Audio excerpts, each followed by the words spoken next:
Hey guys, Kevin here in the wood shop. Today I want to shoot a little video on installing a unique piece of hardware that we have never done before. It's basically a piece of hardware that allows for a tabletop like what you kind of see clamped up here, which is there's a semicircle. I'm building a table called a Demilune for an upcoming project. This will allow for this table to rest in a folded position, and then when you pull the legs out, separate them, the top can then be folded back open like that. Okay. Unique thing about these hinges is that they actually get mounted in the side of this top. And the other thing that's kind of unique is you obviously will see there is not a flat surface. These hinges are flat, and we will have to slightly modify those. These are a brass or a soft brass, and I'm going to be able to kind of coax these around the edge with maybe a little soft mount. But I'm going to basically go through the process of how I'm going to install these hinges.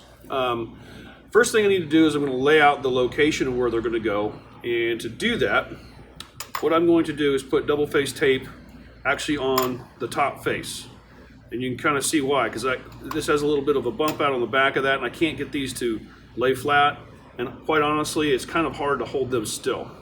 So what I'll do is I'm going to take some double face tape and place it on the face of the hinge. Now keep in mind, these are, like I said, these are flat. The surface I'm mounting it to is curved, so it's not going to be a really solid fix, but hopefully good enough so I can get it marked. All right, so I'm carefully lining up the end of that butt of the hinge with the edge of the back edge of the tabletops. And I'm kind of adjusting those, so basically you want to make sure your leaves are parallel with each other. And once you've got that kind of stuck on there, the best thing to do is use a marking knife, and we're going to make several passes here. I'm also holding this, if you can see, because it still wants to kind of move around on me. And then we're going to mark the ends. And you'll notice it's kind of got a little bit of a jog there. I can't get my marking knife in there, so I'm going to use my pencil to kind of mark that. And as we get into cutting this, I'll kind of show you. I'm going to cut close to the line, not all the way up to the line. Obviously, you can come back in here if you'd like to and make these more pronounced with a straight edge that you can kind of bend around the curvature. Another thing you can do too is we can just kind of darken those lines a little bit with a sharp pencil. Obviously with walnut it's a little harder to see that, so a little pencil line in there kind of helps to define that edge where you're going to cut to. Actually, I'm going to remove majority of the material with a little palm router or trim router, and I'm using an 1/8 inch spiral bit. Obviously you wouldn't want to use too big of a bit because you're really in a narrow channel, so we're just going to remove the bulk of the material in the middle. So I've set my router up basically to the depth of that leaf. We're going to have to readjust at one point and then cut a little deeper on the end too, but we're going to do the shallow cuts first.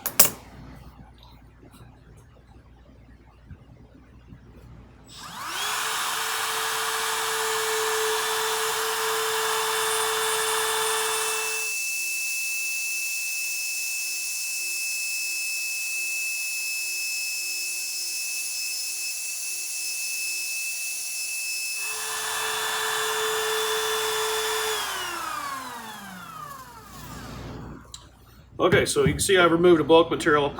Just a note, I've clamped another piece of stock on the end here so I can go out the back without hopefully not tearing out that edge. So at this point what I'm going to do is if you could set this up exactly dead on, if your router does come with an edge guide, that may be an option for you.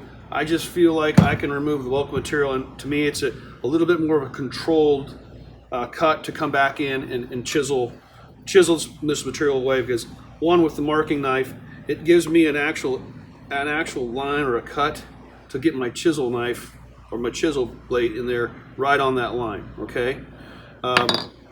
With that said, I'm still going to sneak up on that. I'm going to try to take about, well, I was about 1/16 of an inch away from that line.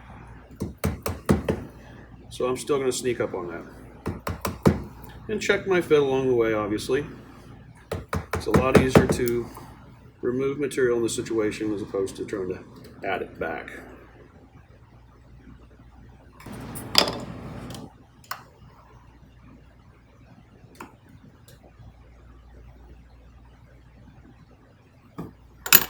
I like to use these long wide chisels for this type of work because it kind of helps you carry that line. If you don't have one, it's not the end of the world. It just makes things a little easier.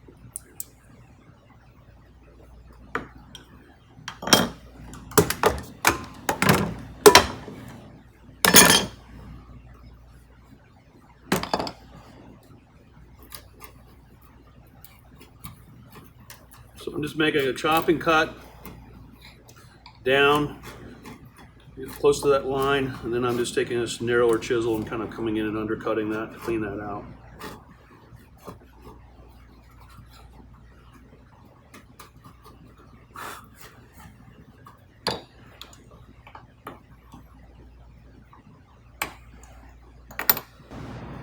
You'll notice I am using a mallet with this, but you know, honestly, with this shallow of a cut, if you have sharp chisels, you can almost push your way into it, giving yourself a little bit more control. And again, you can see I'm constantly checking that fit.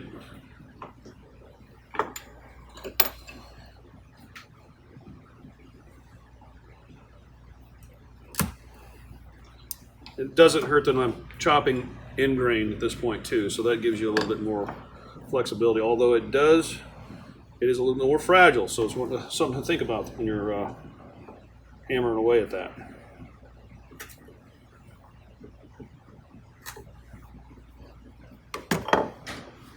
You can see how easy that wide chisel, that 2-inch chisel, it actually acts as kind of as a guillotine, just chops right down in there. I'm not even having to hammer it into that.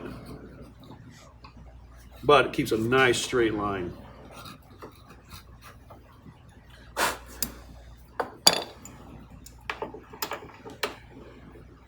One side's fitting pretty good. This side's still just a little snug still. That's okay, we're sneaking up on it. So now that I've got my initial fit with the kind of skinny part of the hinge, I'm now going to kind of mark where this thicker part goes and transfer that into the space here, this with a pencil line. And then basically I'm going to go back and reset the depth on my router bit in my trim router.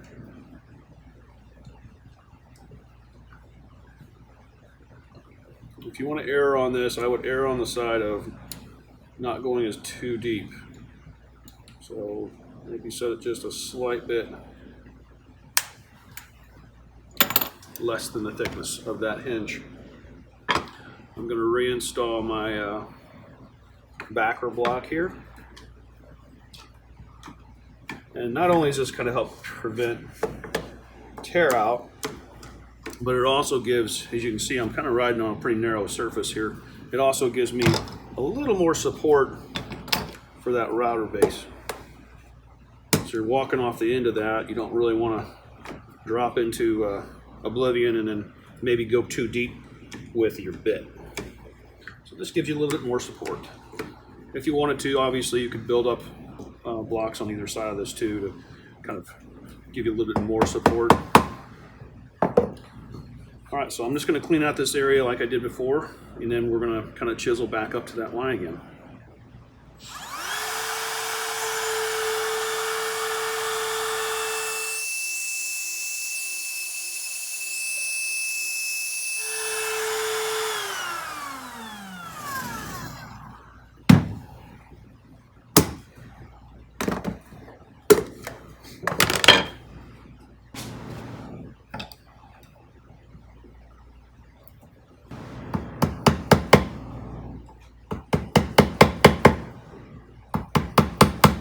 depending on how comfortable you are getting too close to that sidewall inside that, again, this is going to get kind of fragile on you, so don't feel like you have to take all that material off at one time, and certainly you do not want to start prying with your chisel too much, because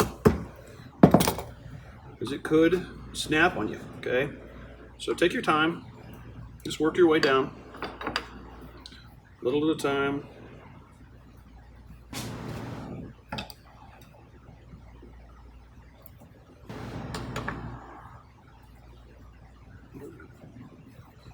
All right, so at this point I'm getting a pretty good fit. I get a little deeper with this leaf.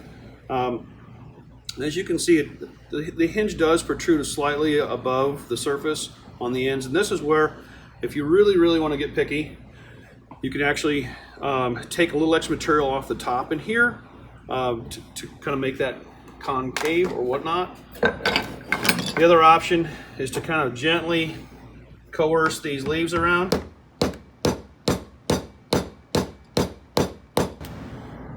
And I'm just using a soft mallet. I've cut just a curve or a small radius in the piece of oak here, and I'm just kind of trying to gently bend that around. And you can see it's starting to kind of form. And it's not a huge radius, so it's not going to require a whole lot. I mean, I'm pretty close on that one already, so it doesn't require a lot of force to bend that around. Just be careful to stay away from the hinge point. You do not want to damage that. I know it may seem a little disheartening as you're pounding away on hardware you just bought, but it does work great. Okay, I need to cut a little bit more on the end of that, and then I'm going to show you how I install these hinges. These are high quality brass hinges from Horton Brasses, and they come with matching brass screws. And we are drilling into walnut, which is naturally pretty hard wood. So what I like to do, as opposed to trying to lubricate that screw or pre-drill and lubricate it with wax or whatnot, I like to use a Vicks bit, which is a self-centering bit. Pre-drilling.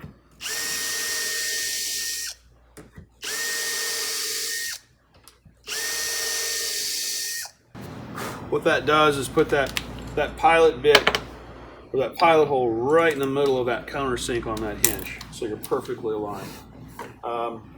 And then I'm going to just carefully, I'm using a steel screw, and I'm just cutting those threads in with this steel screw. So when I back this out, I can then come back in with my brass screws and have a much better chance of success of not breaking one off. So I'm just basically making threads. So that's installing this hinge. It's a pretty easy technique. Just take your time and be patient, and you'll have success. This is the Demilune table that I was talking about, that we've been building. And the top, you just saw me install these hinges on the ends. So I've got a pair on this side, a pair on this side.